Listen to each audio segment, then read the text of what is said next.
স্বাধীন ফিলিস্তিন রাষ্ট্র ছাড়া ইসরায়েলকে রাষ্ট্রের স্বীকৃতি দেবে না বলে জানিয়েছে সৌদি আরব। বুধবার এক বক্তব্যে এ কথা বলেছেন সৌদি যুবরাজ মোহাম্মদ বিন সালমান। বক্তব্যে ফিলিস্তিনদের ওপর ইসরায়েলি দখলদারি ও অপরাধেরও সমালোচনা করেন তিনি। সালমান বলেছেন, পূর্ব জেরুজালেমকে রাজধানী করে একটি স্বাধীন ফিলিস্তিন রাষ্ট্র প্রতিষ্ঠা করতে চায় সৌদি আরব।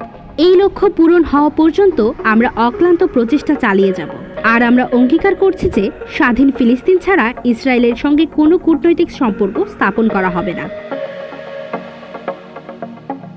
নাম প্রকাশে অনিচ্ছুক দুটি সূত্র জানিয়েছে যে তেল আবিবের সঙ্গে রিয়াদের স্বাভাবিক সম্পর্ক স্থাপনে ওয়াশিংটনের প্রচেষ্টাকে উপেক্ষা করা হচ্ছে। এর নেপথ্যে রয়েছে গত অক্টোবর থেকে শুরু হওয়া ইসরায়েলি আগ্রাসন। ওই দুই সূত্র রয়টার্সকে আরও বলেছে, ইসরায়েলের সঙ্গে সৌদির স্বাভাবিক কূটনৈতিক সম্পর্ক স্থাপনে কিছু বিলম্ব হবে। রিয়াদের জন্য এই আলোচনার সবচেয়ে লাভজনক দিক হিসেবে অনেক বিশেষজ্ঞ যেটা ধারণা করেছেন তা হলো এর বিনিময়ে মার্কিনীদের সঙ্গে একটা প্রতিরক্ষা চুক্তির দ্বার উন্মোচিত হতে পারে।